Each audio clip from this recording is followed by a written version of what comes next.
When entering the cockpit, the first item to be checked is the battery voltages.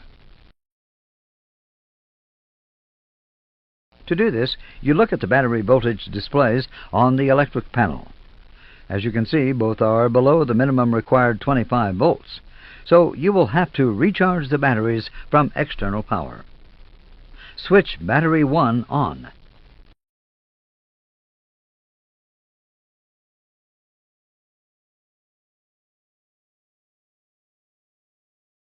Note the off light has illuminated on the battery 2 push-button switch because now the aircraft has electrical power to provide that indication.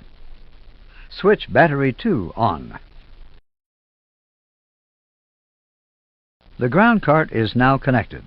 The green avail light has appeared, which means external power is plugged in, its voltage and frequency are normal, it is ready for use. Switch the external power on. When the blue on light is illuminated, the ground cart is supplying the aircraft.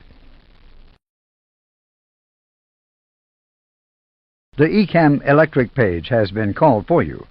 Note that voltage and frequency are within normal parameters, since they are shown in green on the ECAM page. By following the green lines on the ECAM page, you can see that the external power is supplying all the electrical system. Because the engines are not running, the indications of the associated generators are in amber, and fault is illuminated in amber on the generator push-button switch. On the ECAM page, the battery voltage and current are shown. Because the voltage is not yet normal, the value stays in amber.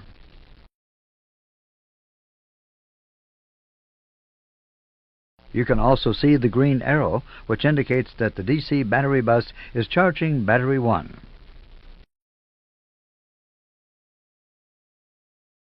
Both batteries are now charging from the DC battery bus. During this time, you can continue with your cockpit preparation. The average charging cycle is approximately 20 minutes.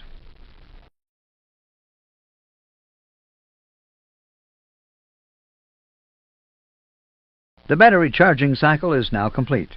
The green lines connecting the batteries to the DC battery bus have disappeared, indicating the batteries have disconnected.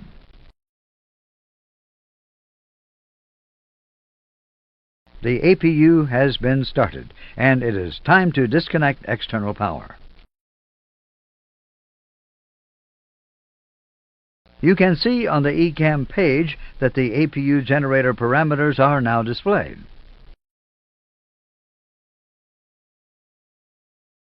Notice that the APU generator has not automatically taken over supplying the electrical system from the external power. This is because external power has priority over the APU unless external power is deselected.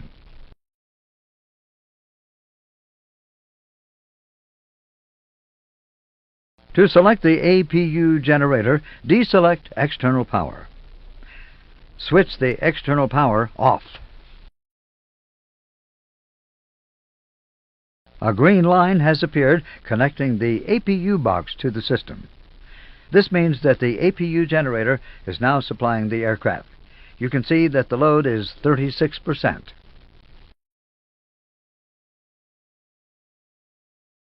The external power is still available. However, we no longer need it, so it can be unplugged by the ground personnel. The avail light is extinguished, and the external power indications on the ECAM have disappeared. The external power source is disconnected.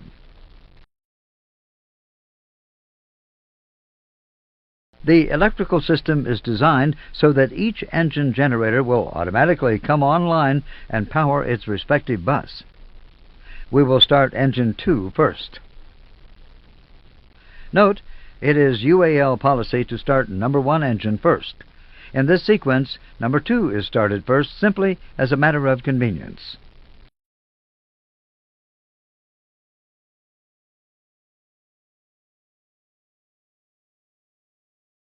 The engine is running. Notice the generator automatically supplies the right side of the electrical system, leaving the APU to power the left side.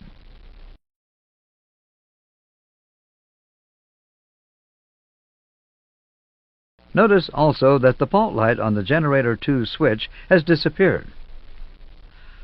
Once engine 1 has started,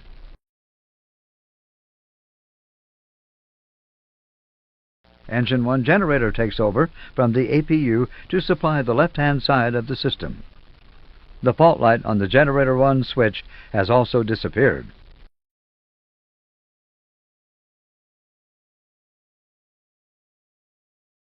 The APU is no longer connected to the system, and the APU generator is now showing 0% load.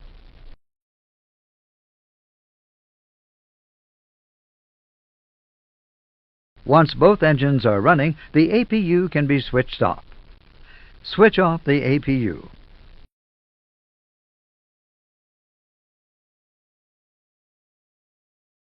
The electrical system is now in the normal configuration for taxi, takeoff, and landing.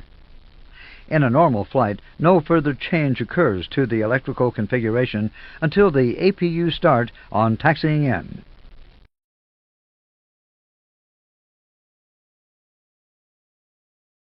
Now that the aircraft has landed, we will start the APU for you. The APU is now available and is standing by to take over from the engine-driven generators when the engines are shut down. Both engines are stopped. The APU generator is back online and has automatically taken over, supplying the entire electrical system.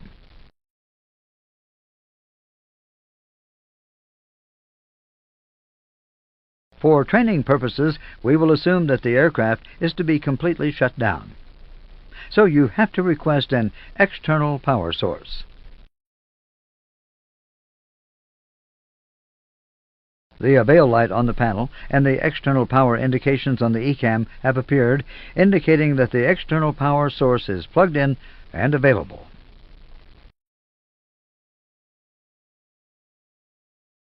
The on light is illuminated in the external power switch, and the green lines to AC bus 1 and 2 indicate that external power has taken over from the APU. We can now shut down the APU.